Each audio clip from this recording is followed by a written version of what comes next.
come right in. I'm glad you could make it. Hiya. Lieutenant and I are in the middle of a case, a murder case. You be seated, we'll bring you up to date. Thank you very much. The coroner's office is sending the photographs right over. Fine. Oh, Pat, get me all the evidence in this Chambers case, will you? Yes, sir. I'll be right back. I'm sure you've read something about this Paul Chambers affair in your morning papers. Chambers owned the Chambers Publishing Company. When he finished school, he was voted the man most likely to have his head bashed in. That's precisely the way the lieutenant found him last night. And you'll soon see what killed him. Thanks. The scene of the crime was Chambers Country Estate, about 30 miles from here. When the lieutenant got there, Chambers was sprawled out on the floor. This paperweight lay a few feet away from the corpse. Pretty much stained with blood, but the killer wasn't quite so obliging when it came to fingerprints. There were none. Just when I was figuring on a nice, quiet evening alone. I'm sorry we're late, Evans. Patricia wouldn't let me drive fast on these icy roads. Body's on the way at the morgue, Chief. Fingerprint boys just got out. Is that the murder weapon? Can be a very handy little gadget at times. I suppose you know what this means. The murder was probably unpremeditated. How do you figure that out? Well, whoever was in this room with Chambers tonight didn't come here with the intention of killing him. If he had, he would have brought along his own weapon. Then the murder must have been the result of some argument. Brilliant.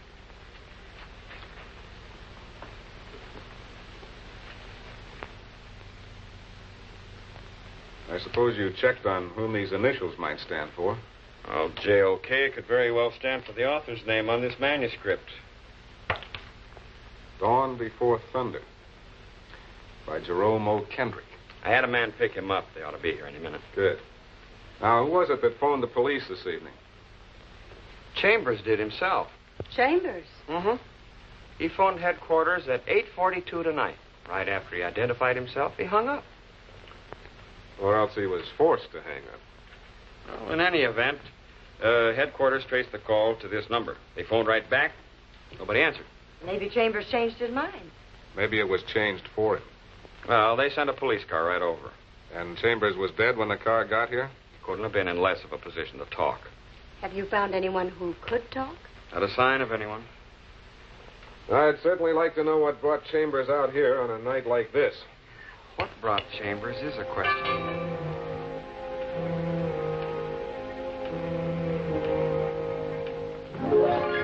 Look who's here. All right, dearie, you don't have to be so physical. What's going on? Look what I found, Lieutenant. Our first suspect. I know this looks very suspicious, Lieutenant. Granted. Come on.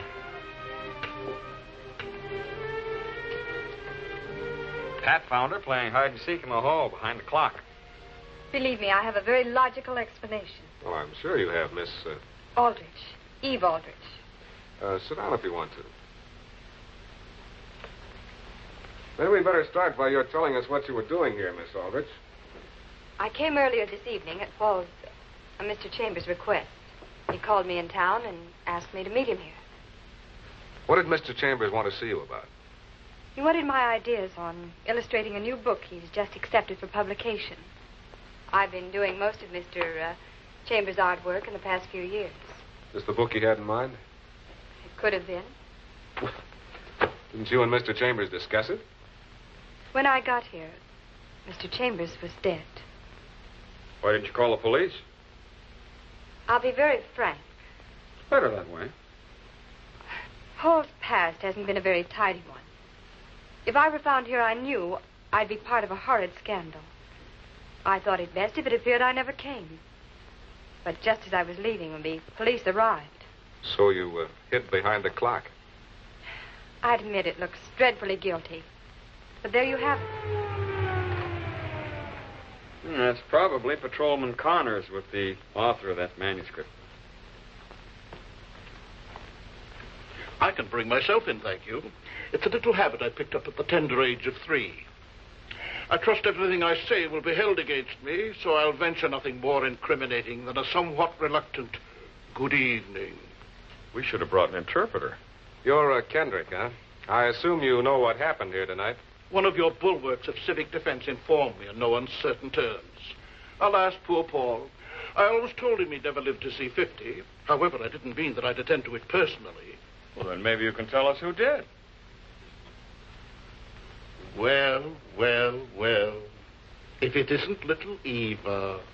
Now tell me, why, with a corpse in the neighborhood, didn't I expect to see you? Jerome, darling, your fangs are showing. When I'm near you, my pet, I like to be dressed for the occasion.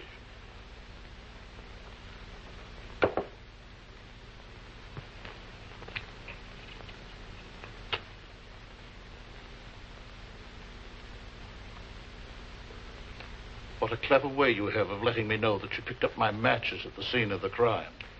Do you deny being here tonight? This may sound depressingly trite, but I've been in my apartment all evening. I'd ask you to check with my houseboy, but I don't have a houseboy. Then how do you account for your matches being on Chambers' desk? The first thing that pops into mind is rather good, so I'll tell you that. Paul and I had lunch together yesterday afternoon. In all probability, he picked up my matches from the table. But Yes? What were you going to say, Miss Aldrich? Paul never smoked. Why would he pick up anybody's matches? Bravo, darling. I'll do the same for you someday. And since this seems to be open season for cutting throats, perhaps you'll tell me what these men have got on you. Absolutely nothing. You're here for some reason. Paul asked me to come. Why should Paul ask you to come here? This is far too romantic a setting for you and Paul.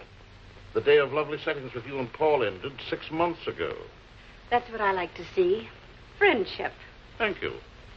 Don't listen to him, Mr. Allen. He's just trying to incriminate me. Don't forget, he hasn't explained about those matches yet. I'm not forgetting, Miss Aldrich.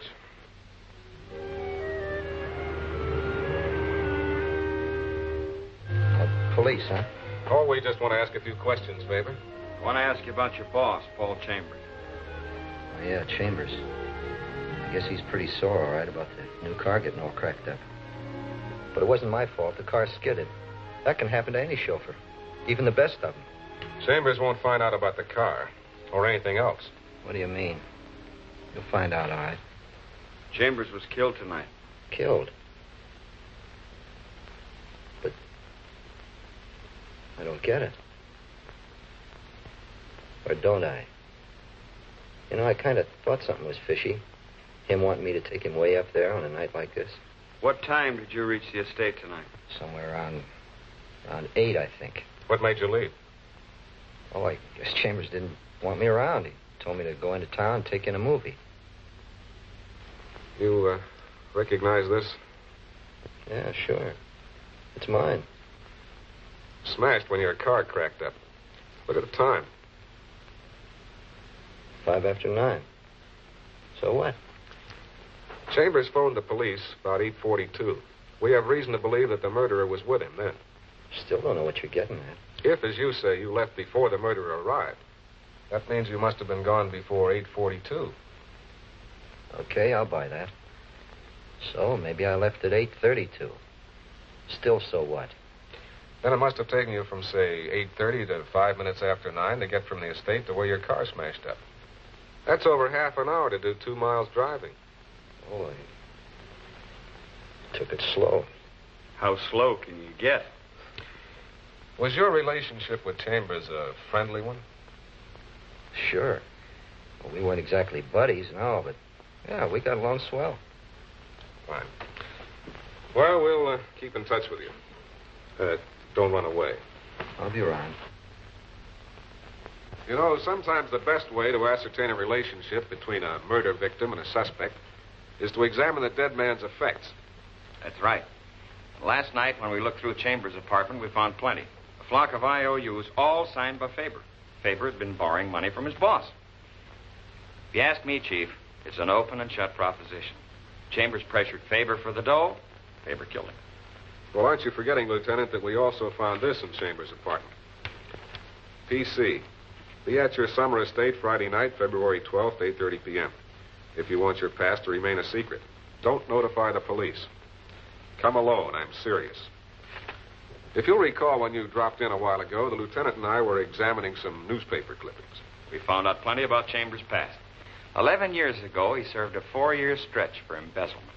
Then after he's released, he changed his name to Chambers and started life all over again.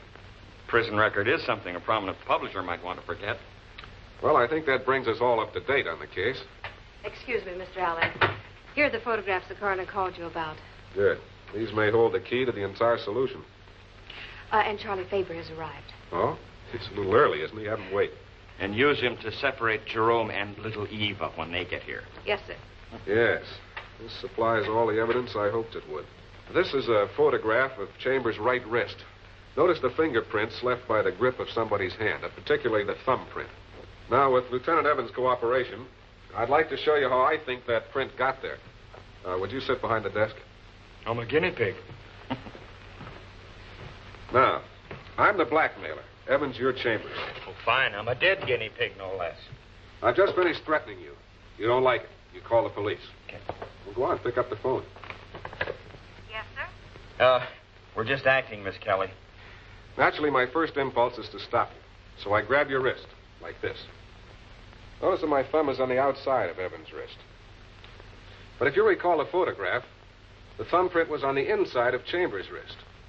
Then whoever stopped Chambers from finishing that telephone call must have been left-handed. Certainly looks that way. All we have to do is to figure out which one of our suspects uses his left hand. I know already that one of them does. Hmm? I found it out from these matches. Look at them. Huh? A right-handed person invariably pulls off a match from the right side of the pack, like this. Likewise, a left-handed person pulls them off from the left side. You'll notice that all the matches that have been removed were removed from the left side of this pack. Then Kendrick must be the guilty one. Perhaps. But he's the only one of our suspects that doesn't have a motive. That's what I'm going to find out right now. Pat, have all of them arrived? Yes, Mr. Allen, all three. Good. Send them in. I think I'll have something for you in a little while. Here they are, Mr. Allen. Miss Aldrich, you sit there. Faber next to Miss Aldrich. Goes without saying where I sit. Now, I've called you all in because I think you're interested in learning who killed Paul Chambers. Evans, give him those pads and pencils. In a moment, I'll tell you why. I'm going to read you a letter. Listen carefully because I'll read it just once. Then I want you to write down that pad what I've read as best you can. Sign your name.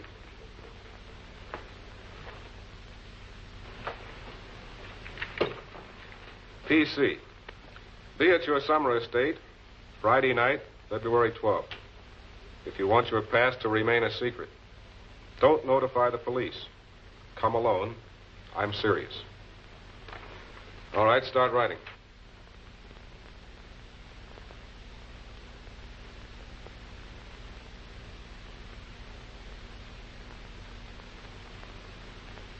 Hey, even Kendrick is using his right hand. I bet he's onto us.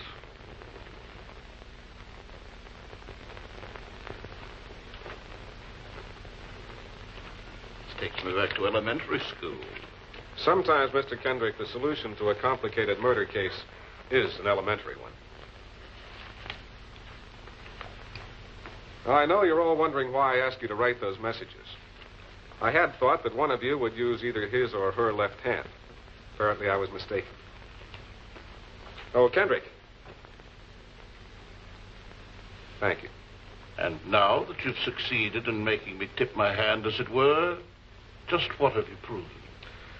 That it was you who stopped Chambers from completing his phone call to the police last night. That's ridiculous. I have a photograph of your prints on Chambers' wrist. I could book you on suspicion of murder on the strength of it.